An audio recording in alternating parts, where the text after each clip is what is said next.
Bismillah, walhamdulillah, wassalatu wassalamu ala rasulillah Sayyidina wa maulana Muhammad ibn Abdullah wa ala alihi wa sahbihi wa mawala Wa la hawla wa la quwwata illa billahi al-aliyyil azim Rabbi syrah li sadri wa yassir li amri Wahlul 'uqdatan min lisani yafqahu qawli Allahumma iftah 'alaina futuhal 'arifin wa faqihna fid din wa 'allimna ma yanfa'una ya rabbal alamin.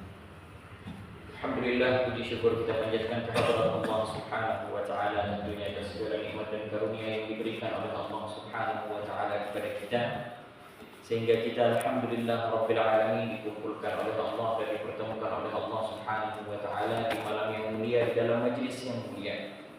Tentunya di dalam bulan yang mulia yaitu bulan Sya'ban yang dimana pada maghrib hari ini kita berada pada tanggal 6 Sya'ban.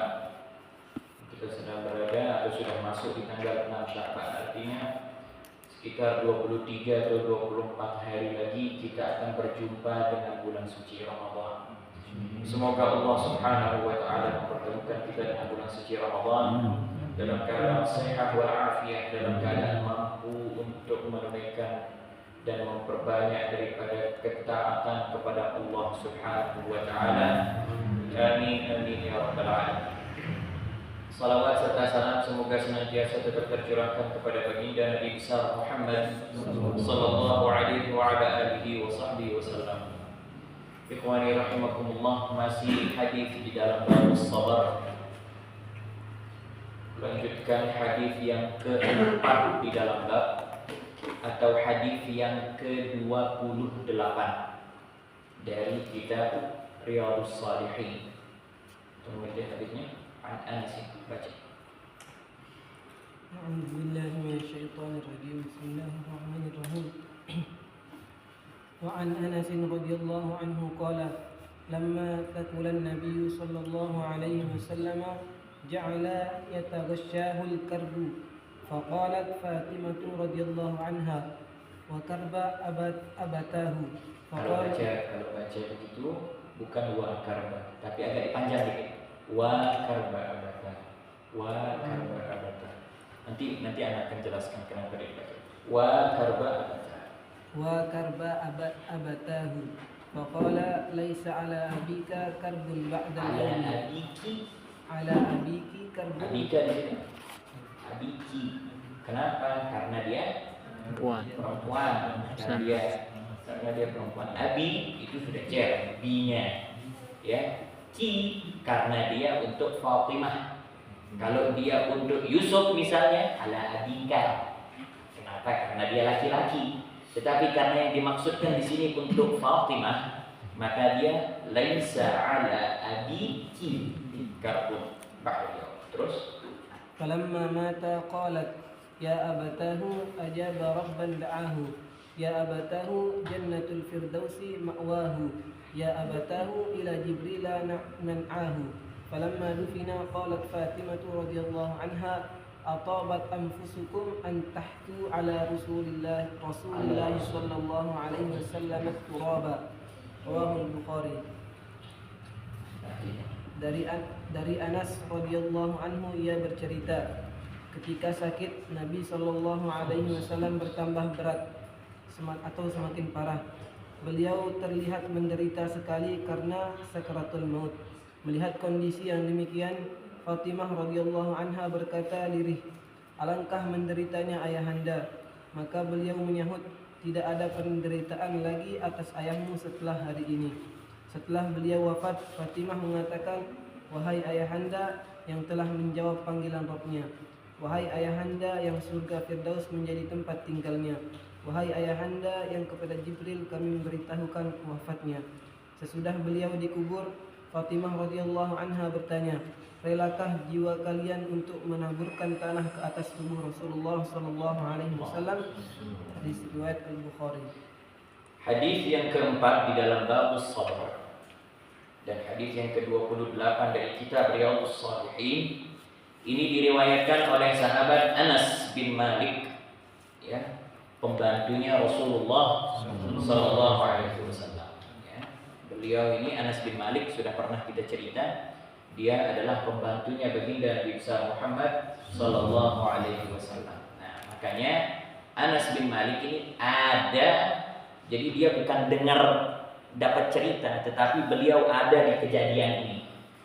Ya, jadi beliau ini ada di kejadian ini. Kenapa? Karena Anas bin Malik termasuk orang dalam rumahnya baginda Rasulullah sallallahu alaihi wasallam. Kalau di Jawa itu abdi dalam ya. Orang dalam ini. Orang dalam. Nah, Anas bin Malik beliau mengatakan, "Lamma thaqula an-nabiy sallallahu alaihi wasallam ja'ala yataghashshahul karbu." Ketika baginda Rasulullah sallallahu alaihi wasallam sudah semakin parah penyakitnya, ya, maka beliau apa di situ diartikan yataghashshahul karbu? Apa dia bilang? Berat diartikan ke bahasa Indonesia kalau udah. Ketika Nabi SAW apa tadi? Terlihat menderita. Menderita sekali karena sakaratul maut. Beliau menderita sekali karena sakaratul maut. Ja'ala yataghashshahul karbu. Ya, dan wajar-wajar saja kalau seorang nabi itu terkena penyakit yang parah atau menderita di dalam sakaratul maut. Jadi ini bukan menandakan bahwa nabi itu sedang disiksa oleh Allah, tetapi memang sudah sewajarnya seorang nabi itu diberikan ujian yang lebih berat daripada ujian yang diberikan kepada orang lain. Yang sudah cocok, wajar-wajar saja. Makanya dalam hadis yang lain disampaikan, asyaddun nasi bala'an al-anbiya tsummal awliya tsummal amsal fal amsal. Sesungguhnya orang yang paling keras mendapatkan ujian dari Allah adalah para nabi, kemudian para wali-wali, dan kemudian orang-orang yang soleh dan orang yang soleh.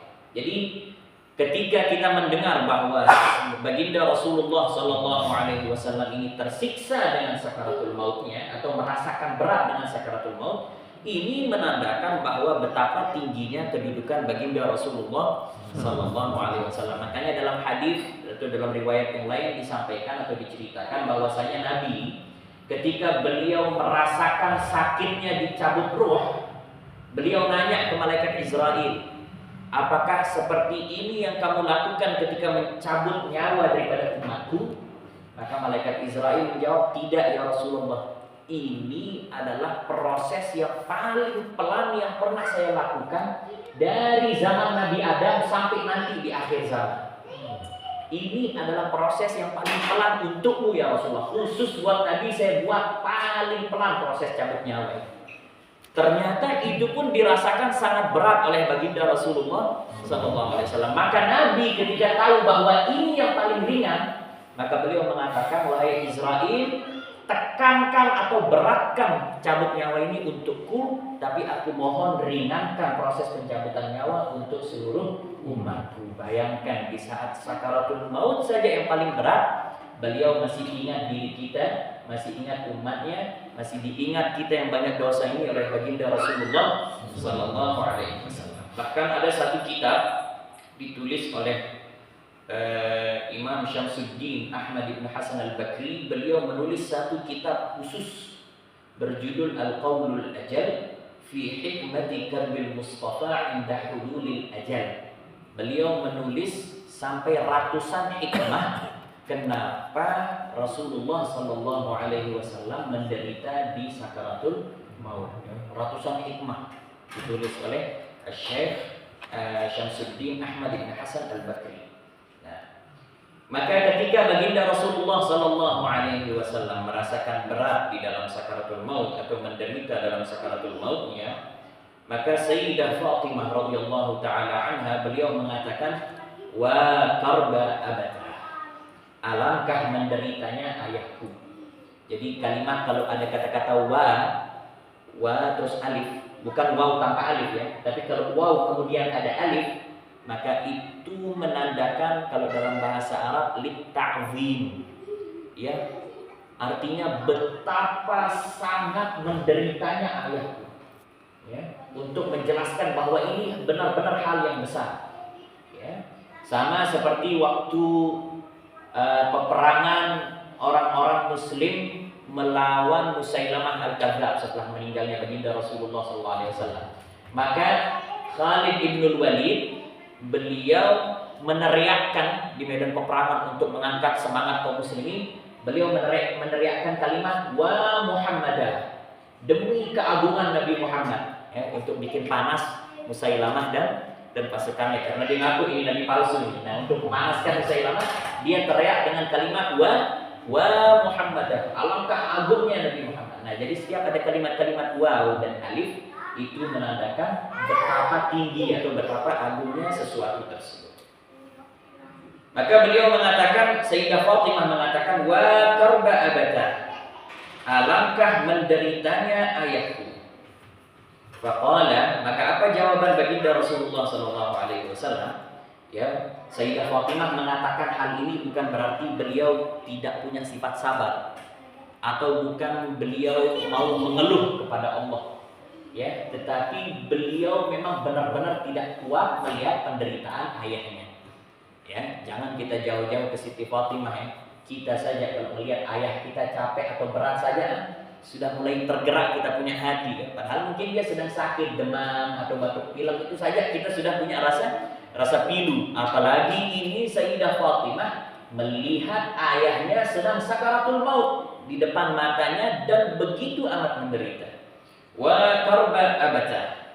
Ya, maka apa jawaban baginda Rasulullah SAW ketika mendengarkan putrinya mengatakan itu?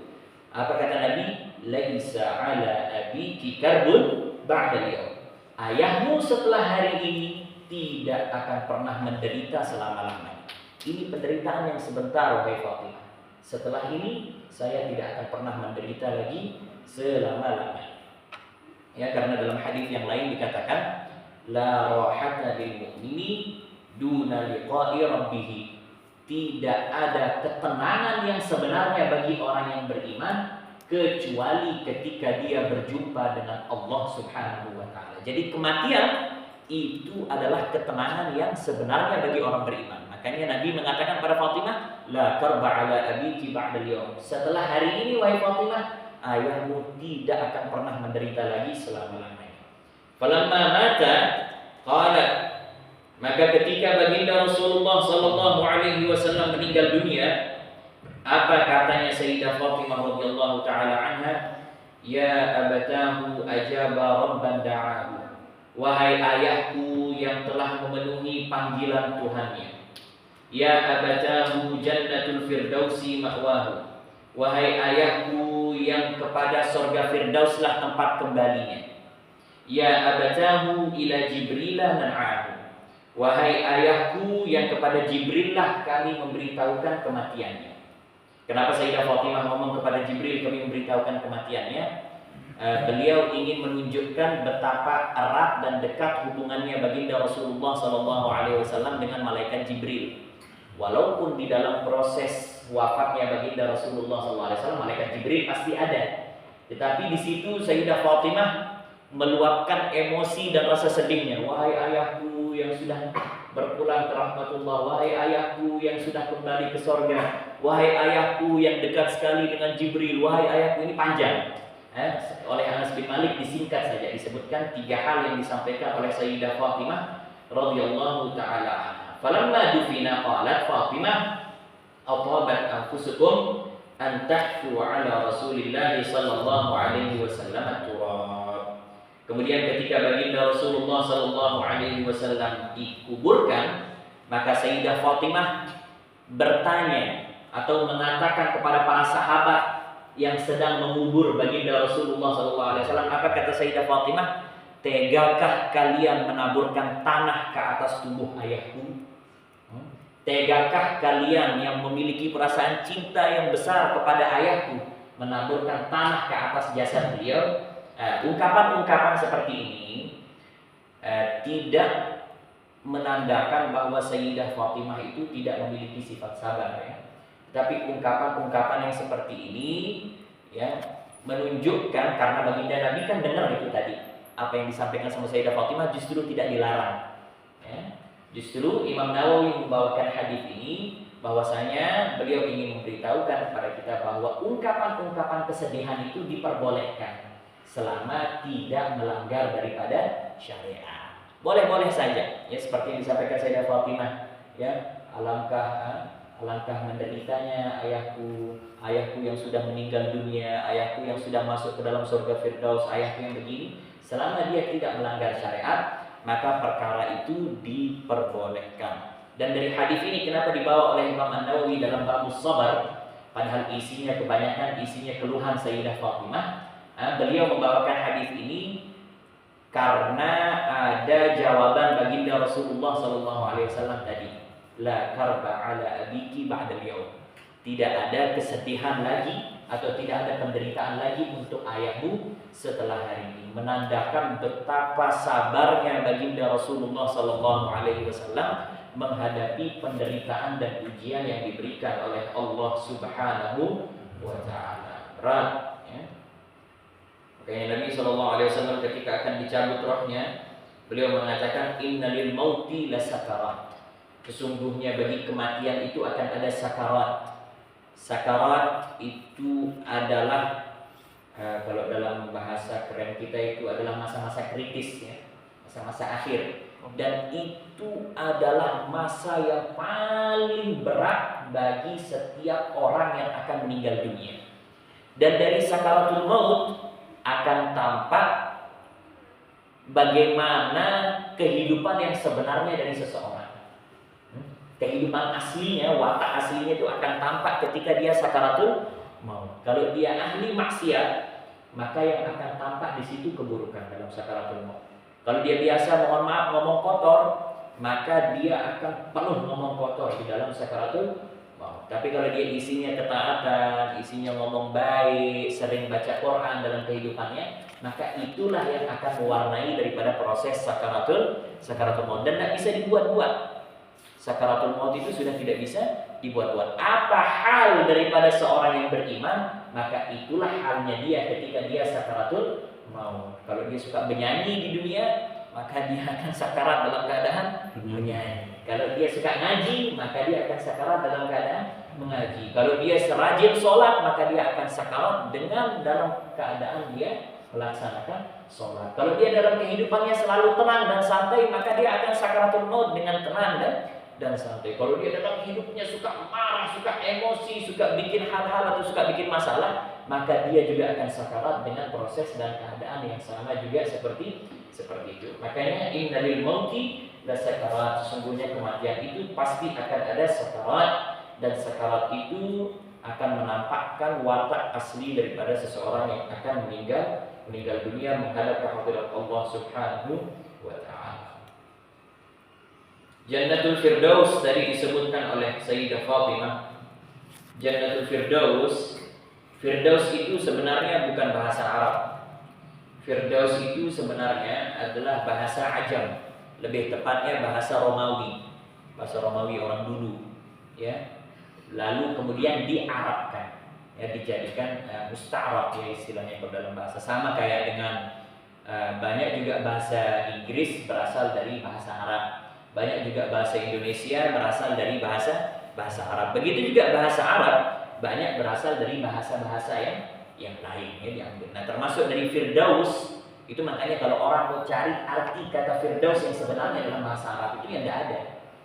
Ya, kalau ketika orang Arab ditanya apa itu Firdaus, maka dia akan jawab ya Firdaus. Tidak akan ada artinya. Gitu. Kenapa? Karena memang diambil dari luar bahasa Arab. Firdaus kalau dalam syariat itu disampaikan bahwa itu adalah surga yang tertinggi, ya, dan disitulah tempat surganya baginda Rasulullah Sallallahu Alaihi Wasallam. Dan atap surga Firdaus adalah singgasana Allah atau Arsh. Arsh itu adalah atap daripada surga Firdaus.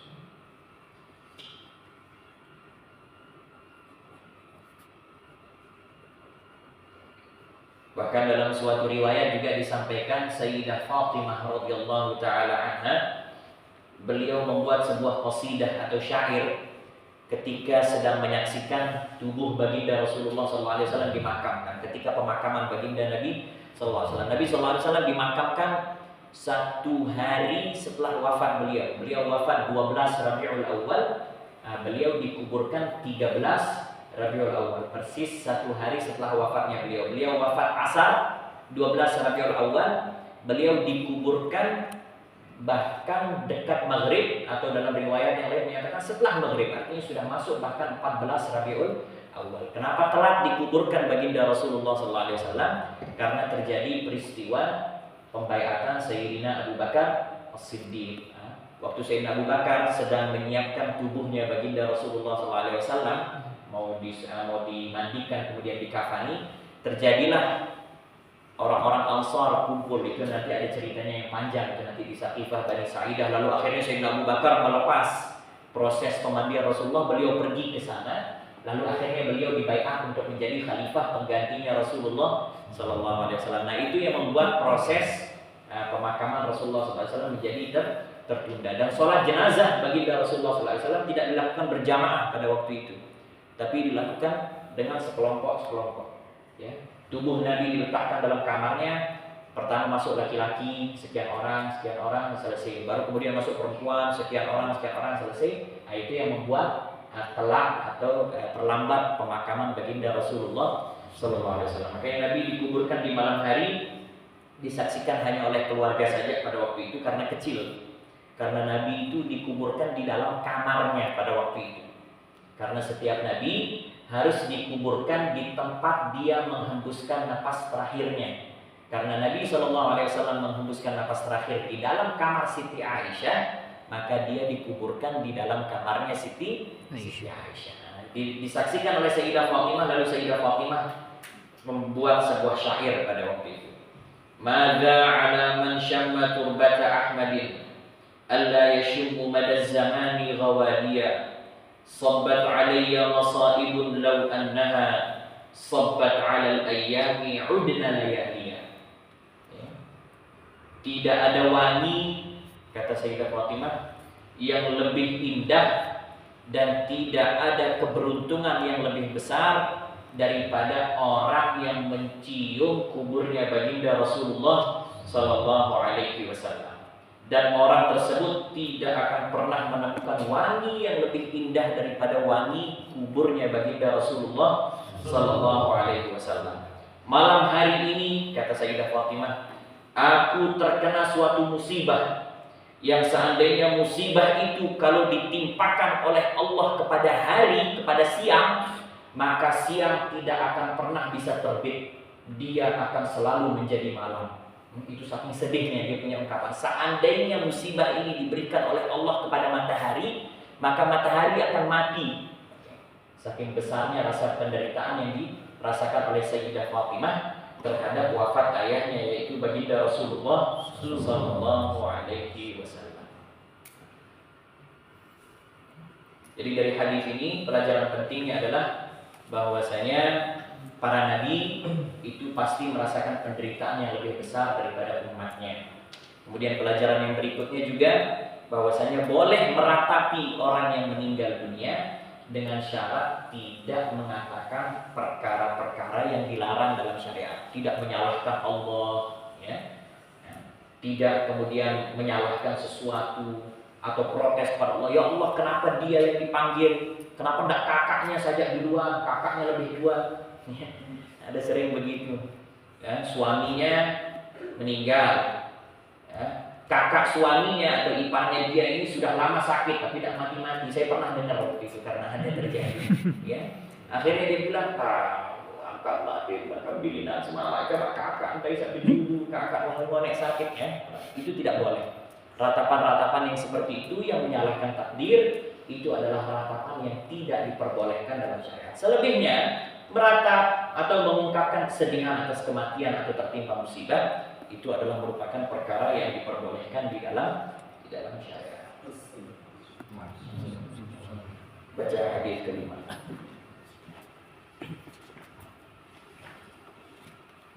Bismillahirrahmanirrahim.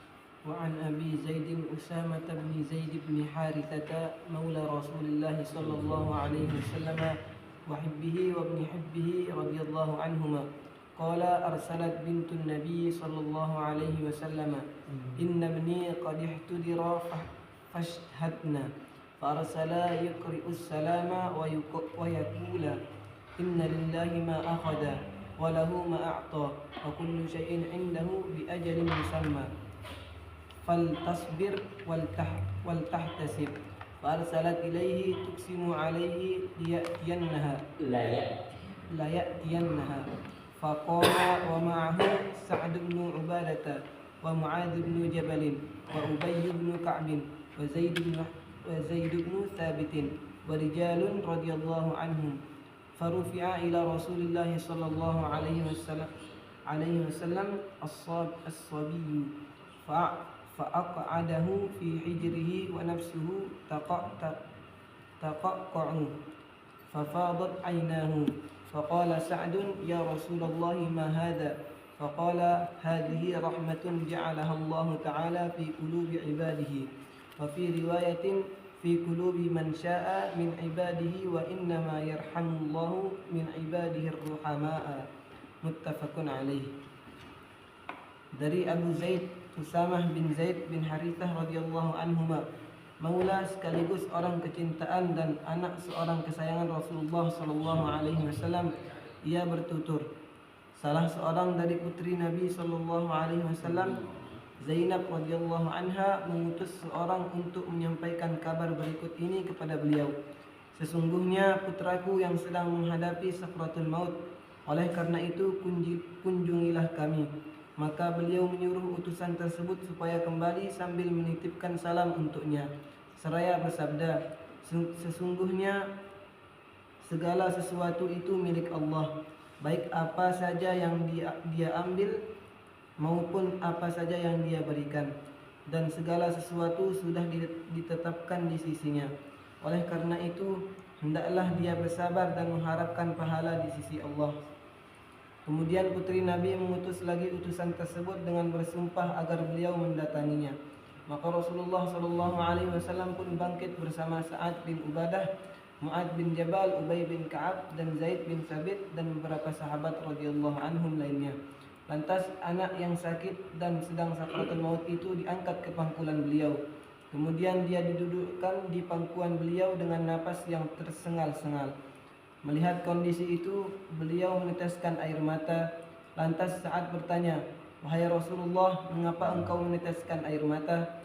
Beliau pun menjawab, inilah rahmat yang dianugerahkan Allah Ta'ala ke dalam hati hamba-hambanya. Di dalam suatu riwayat disebutkan, dalam hati orang-orang yang dikehendakinya dari hamba-hambanya, sungguh Allah Azza wa Jalla mengasihi hamba-hambanya yang memiliki kasih sayang. Muttafaqun alaih.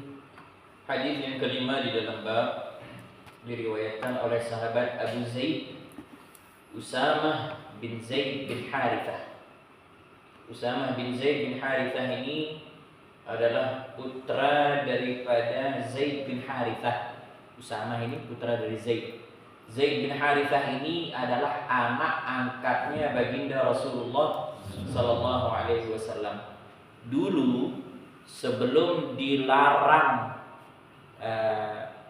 untuk masalah anak angkat ya, masih ada jahiliyah pada waktu itu, bahwa anak angkat itu boleh bernasab kepada ayah angkatnya, dan itu dibawa dalam Islam di awal-awal.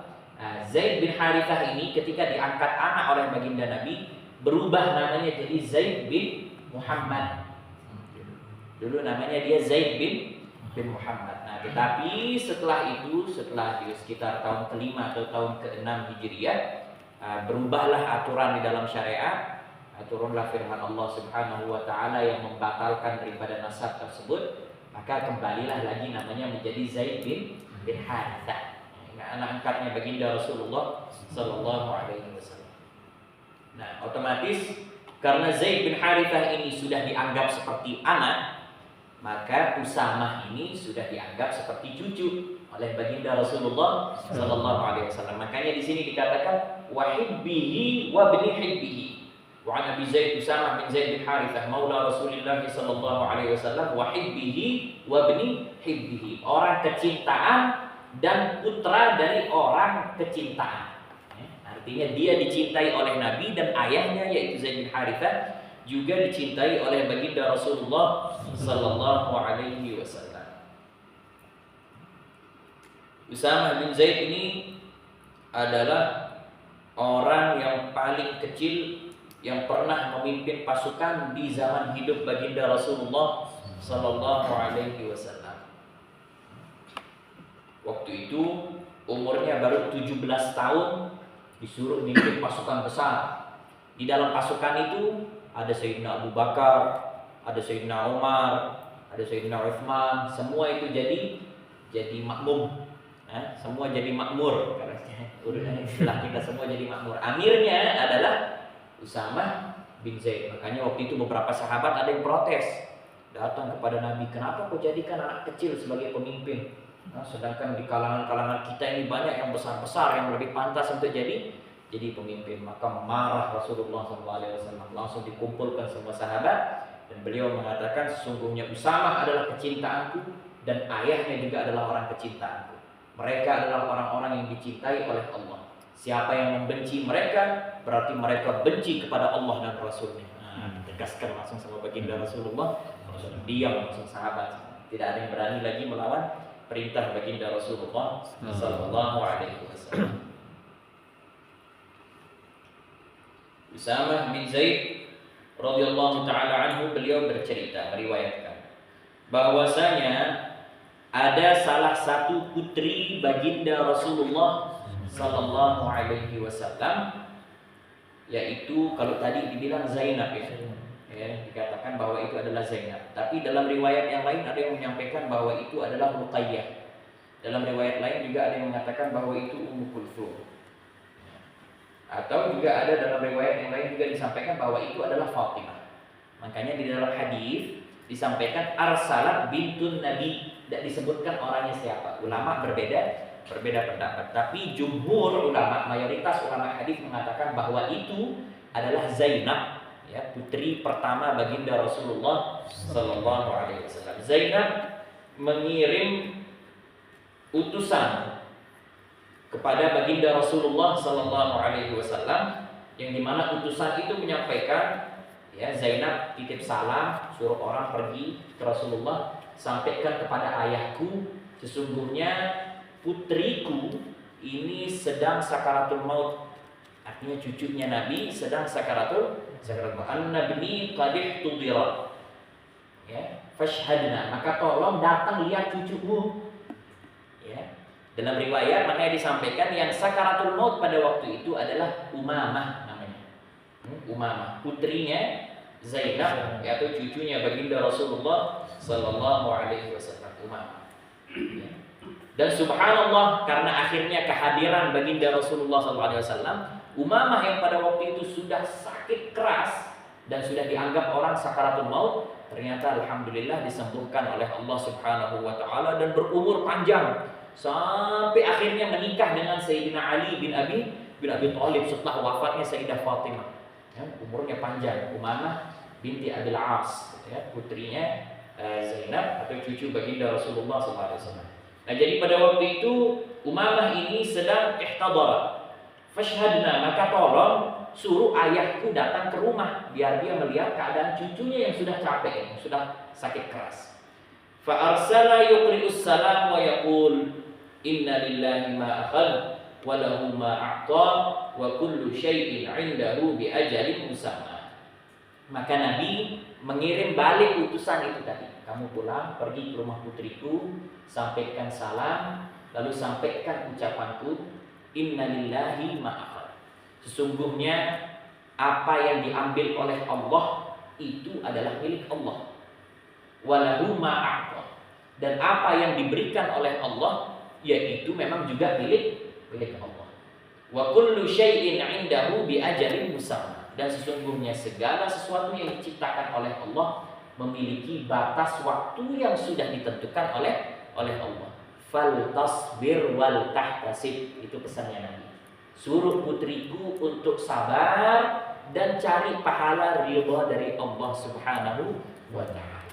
Ya, disuruh sama Nabi sabar. Cucunya ini sakaratul maut. Ya. Putri dari putrinya sedang sakaratul maut, yang dijawab oleh Nabi adalah sabar. Suruh dia sabar dulu. Suruh ingat Allah, cari pahala dan ridha Allah. Diperintahkan untuk bersabar. Di sini Nabi SAW bukan memiliki perasaan tidak peduli, ya, bukan berarti Nabi tidak peduli. Suruh sabar, bukan seperti itu. Tetapi beliau ingin mengajarkan yang pertama, ketika seseorang sedang ditimpa musibah, ingat Allah. Sabar, ingat Allah. Jangan ngeluh, jangan bingung. Sabar, lalu kemudian ingat Allah. Apa yang diambil itu milik Allah, apa yang diberikan itu milik Allah. Yang harus ada di kepala ketika ditimpa musibah, bahwa segala sesuatunya ini sudah ketentuan dari Allah Subhanahu wa Ta'ala. Itu yang disampaikan, yang diinginkan oleh baginda Rasulullah Sallallahu Alaihi Wasallam. Dan ini juga menandakan betapa besar rasa sabar yang ada dalam diri baginda Nabi Sallallahu Alaihi Wasallam. Beliau tidak gugup, tidak gelagah. Ini bayangkan cucu. Biasanya kakek ini dia pasti punya perhatian yang lebih besar cucu daripada anaknya. Ya, antum-antum semua sudah tahu gitu. Ya, kalau kakek itu pasti memiliki perasaan yang lebih besar kepada cucunya daripada anaknya. Fa arsalat ilaihi tuqsimu alaihi la ya'tiyannaha. Maka Zainab mendapat jawaban itu. Utusan itu kembali membawakan jawaban dari baginda Rasulullah SAW. Beliau kirim balik lagi orang itu, kembali kepada ayahku, sampaikan kepada dia, demi Allah saya minta dia datang ke rumah. Sampai sumpah Zainab, saya mohon demi Allah ayahku harus datang ke rumah untuk lihat putriku ini yang sedang sakit keras. Ya. Maka ketika utusan itu balik menyampaikan bahwa Zainab sudah bersumpah memohon demi Allah agar ayahnya datang ke rumahnya, maka beliau berdiri, ya, memenuhi sumpah putrinya. Berdiri bersama Sa'ad bin Ubadah, Mu'adz bin Jabal, Ubay bin Ka'ab, Zaid bin Thabit, dan beberapa laki-laki yang sedang ada kumpul bersama baginda Rasulullah SAW. Tentunya bersama Usamah bin Zaid yang pada waktu itu sedang berada di dalam majelis itu juga, berdiri bersama beberapa orang. Pergilah mereka ke rumah Zainab binti Muhammad SAW. Maka ketika Rasulullah sampai di rumah Sayyidatuna Zainab, beliau mengambil cucunya yaitu Umamah, diletakkan di atas pangkuannya. Lalu kemudian beliau melihat langsung nafas cucunya yang tersengal-sengal, karena capek, tatak. Ya, kalau dalam bahasa Arab itu tatak artinya sudah tersengal-sengal, sudah berat daripada nafasnya. Fafadat ainahu, maka mengalirlah air mata baginda Rasulullah sallallahu alaihi wasallam. Faqala Sa'dun, ya Rasulullah, ma hadha?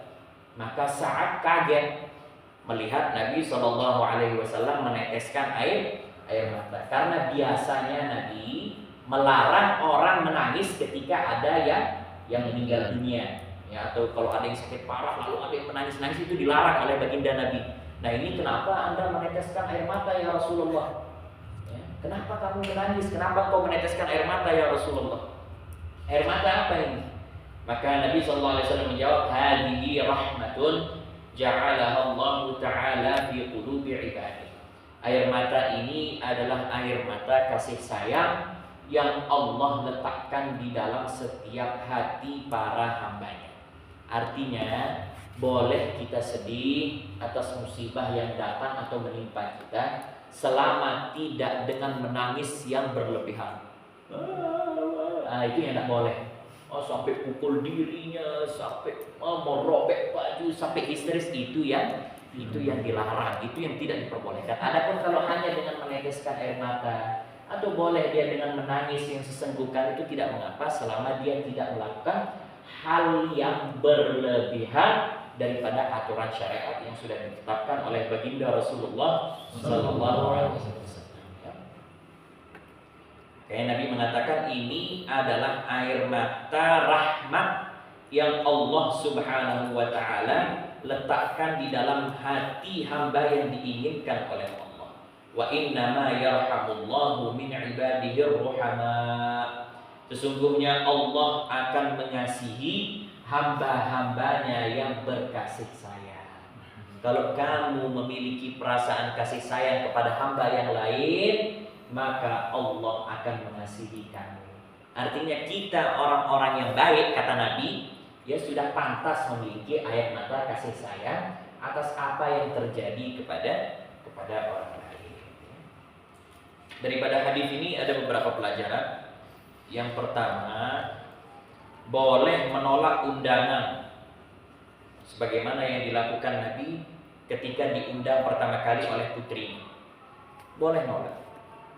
Ya. Nabi diundang itu kan sama putrinya kan, diminta untuk datang, panggil ayahku datang ke rumah, ya, lihat cucunya. Ya. Tidak dipenuhi panggilannya oleh baginda Rasulullah Sallallahu Alaihi Wasallam, dan itu juga boleh bagi kita.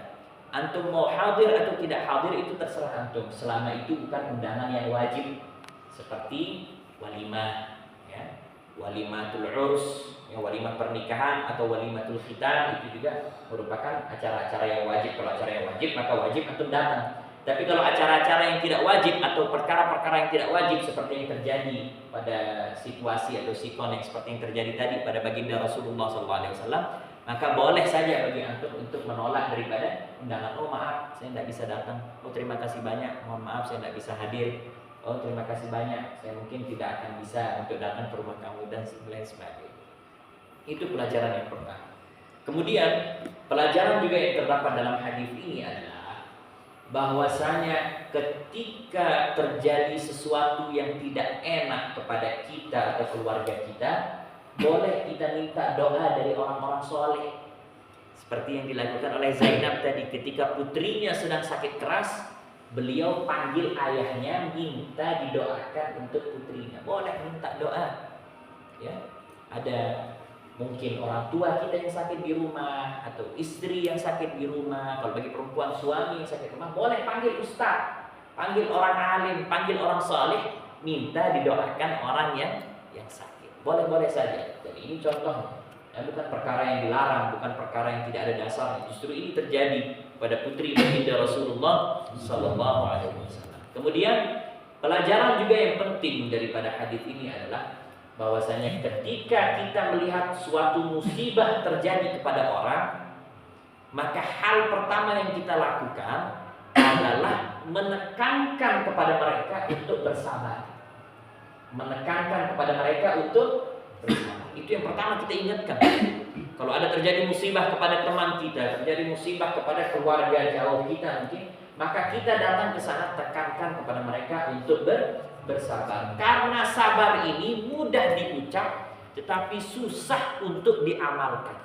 Jadi itu kita harus sering-sering ulang kepada orang-orang yang terkena musibah. Bersabar ya, sabar insya Allah ini jadi baiknya, sabar insya Allah ini jadi rahmat dari Allah, sabar ini jadi pahala insya Allah, sabar ini jadi kedudukan yang tinggi, derajat yang tinggi nanti di sisi Allah. Diingatkan, makanya Nabi ketika putrinya kirim salam bahwa cucunya sedang sakit, maka yang pertama kali diingatkan oleh Nabi, suruh putrinya untuk bersabar. Itu yang pertama kali diingatkan oleh baginda Rasulullah Sallallahu Alaihi Wasallam. Kemudian pelajaran yang penting juga di dalam bab ini adalah bahwasanya dianjurkan bagi kita untuk memiliki sifat kasih kepada setiap hamba. Ada setiap hamba memiliki perasaan kasih sayang kepada hamba yang lain. Kalau ada yang tertimpa musibah, maka kita kasih. Jangan kita ketawa. Lihat ada teman jatuh dari motor, kasihan orang luka, apa dikit ketawa. Kasihan. Kok bisa kamu jatuh? Musibah itu, kasihan orang capek.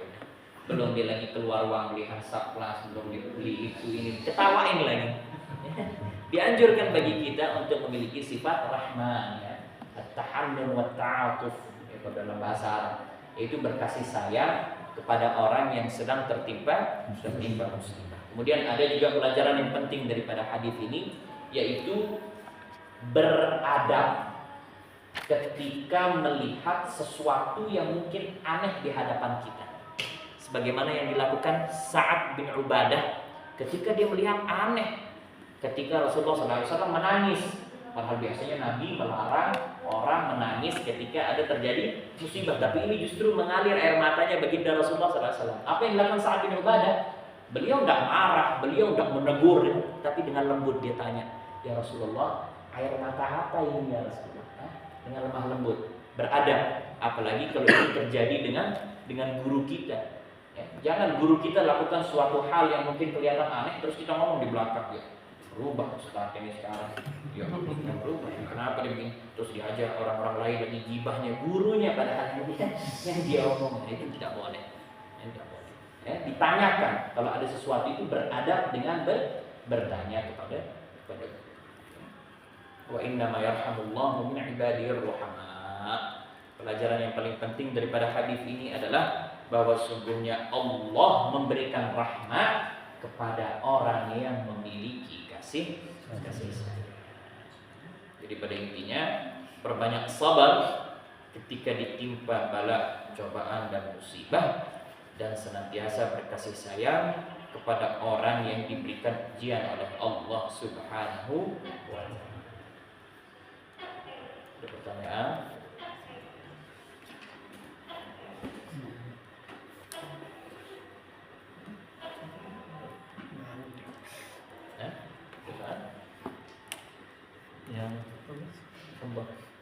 Yang Firdaus itu bukan dari apa?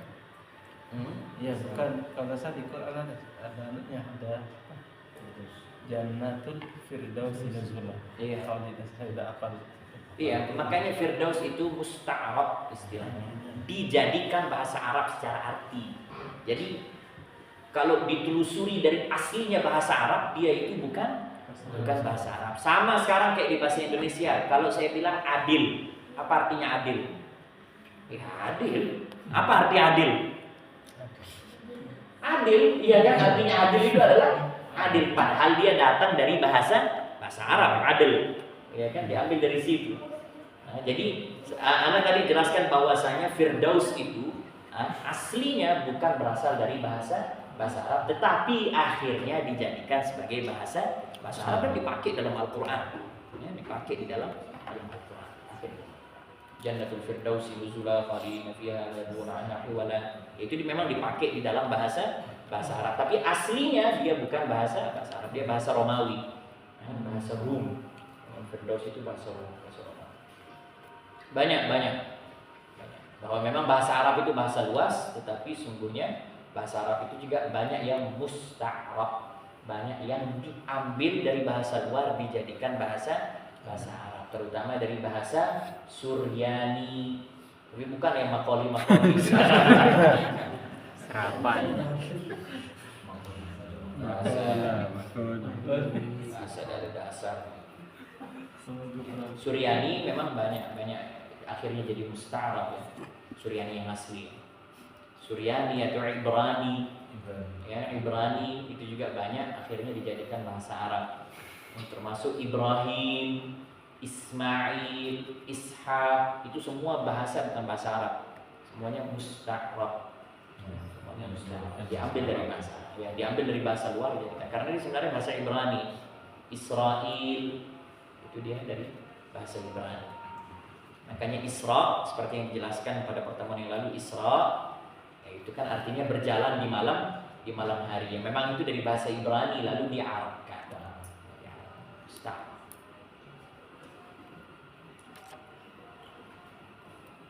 Memang nanti itu banyak sekali pembahasan terutama dalam bahasa Arab.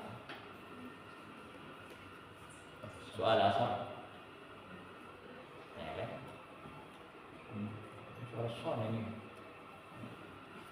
Insyaallah pada pertemuan yang akan datang tanggal 11 tanggal 11 Februari insyaallah itu akan jadi jalsah terakhir majelis Riyadhus Shalihin ya. Selasa depan itu akan jadi majelis terakhir, lalu kita akan tangguhkan ya, tawakuf dulu sampai nanti insyaallah akan dibuka pada bulan Dzulqa'dah ya, Selasa pertama di bulan Dzulqa'dah ya, karena Syawal kita penuh dan banyak kegiatan ya, maka insyaallah akan dibuka pada bulan Dzulqa'dah insyaallah dengan izin Allah Subhanahu wa taala. Selasa yang akan depan tetap ada majelis dan itu adalah majelis penutupan. Insyaallah kita akan mengkaji tentang Ramadan dan puasa di bulan suci Ramadan insyaallah dengan izin Allah Subhanahu wa taala. Subhanakallahumma wa bihamdika asyhadu an la ilaha illa anta astaghfiruka wa atubu ilaik. Assalamualaikum warahmatullahi wabarakatuh. Waalaikumsalam.